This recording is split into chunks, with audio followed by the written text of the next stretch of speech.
Assalamualaikum warahmatullahi wabarakatuh. Perkenalkan, nama saya Nanda Retno Wulandari dengan NIM 207200054. Saya dari kelas 5C Tadris Biologi. Baiklah, pada video kali ini saya buat untuk memenuhi tugas mata kuliah evaluasi proses dan hasil belajar biologi dengan dosen pengampu Bapak Dr. Dharma Putra MPkim. Pada materi perencanaan tes ini terdapat 3 pokok bahasan. Yang pertama adalah peranan perencanaan tes dalam suatu proses evaluasi. Yang kedua, aspek-aspek yang harus dipertimbangkan dalam perencanaan tes.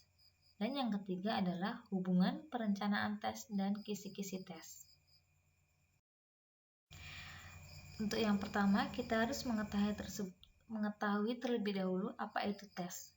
Menurut Sumadi Suribrata, tes merupakan pernyataan-pernyataan yang harus dijawab atau perintah-perintah yang harus dijalankan yang mendasarkan harus bagaimana tes T menjawab pertanyaan-pertanyaan atau melakukan perintah-perintah itu. Penyelidik mengambil kesimpulan dengan cara membandingkan dengan standar atau tes T lainnya. Secara umum, tes adalah alat yang direncanakan untuk mengukur kemampuan, keahlian, atau pengetahuan. Setiap kegiatan belajar harus diketahui sejauh mana proses belajar tersebut telah memberikan nilai tambah bagi kemampuan siswa. Salah satu cara untuk melihat peningkatan kemampuan tersebut adalah dengan melakukan tes. Akan memasuki materi yang pertama, yaitu peranan perencanaan tes dalam proses evaluasi. Perencanaan tes sendiri merupakan suatu instrumen yang digunakan untuk mengukur kemampuan siswa. Sedangkan evaluasi atau penilaian adalah hal yang sangat berguna untuk mempertinggi hasil belajar. Jadi, dapat kita simpulkan bahwa perencanaan tes merupakan suatu instrumen yang digunakan dalam proses evaluasi dalam kegiatan pembelajaran yang dilakukan dengan tujuan meningkatkan hasil belajar dalam proses penilaian.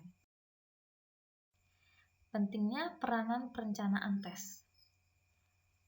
Yang pertama adalah perencanaan tes membantu kita untuk menentukan apakah tujuan-tujuan telah dirumuskan dalam artian tingkah laku, yang dimana hal ini akan memudahkan perencanaan suatu tes untuk mengukur prestasi belajar siswa.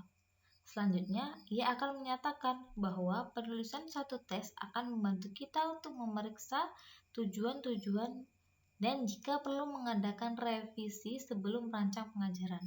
Yang kedua yaitu memudahkan dalam mengumpulkan informasi yang dibutuhkan.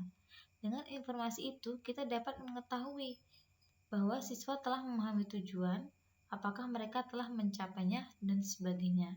Dan yang ketiga, memberikan waktu yang cukup untuk merancang tes. Untuk menyusun suatu tes yang baik, diperlukan persiapan yang matang, yang mungkin akan menyita waktu yang cukup banyak.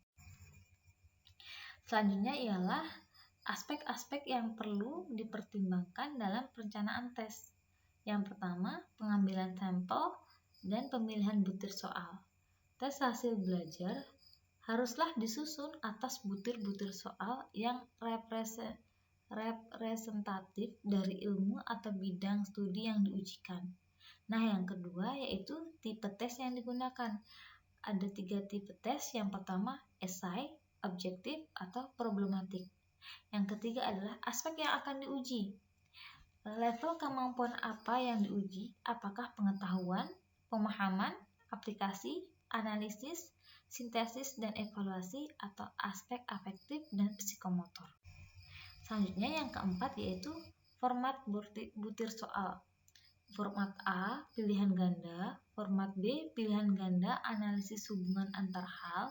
Format C, pilihan ganda analisis kasus. Dan format D, pilihan ganda kompleks. Nah, yang kelima adalah jumlah butir soal.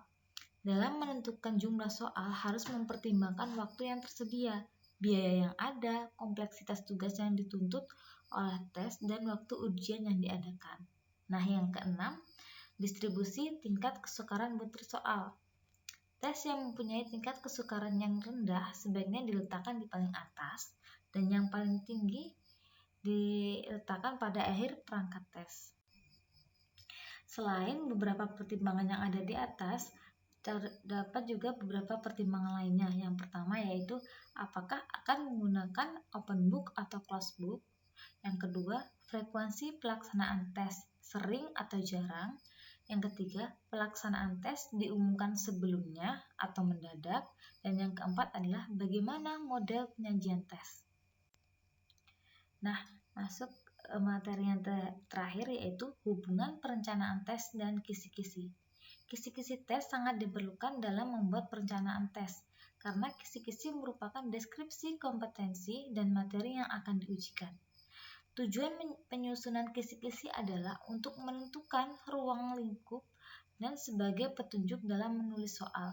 Kisi-kisi menggambarkan proporsi banyaknya butir soal untuk setiap pokok atau subpokok bahasan dan setiap tingkat kemampuan pada ranah kognitif. Nah, itulah tadi materi yang saya jelaskan atau materi yang dapat saya sampaikan mengenai perencanaan tes. Lebih dan kurangnya saya mohon maaf. Wabillahi taufiq wal hidayah. Wassalamualaikum warahmatullahi wabarakatuh.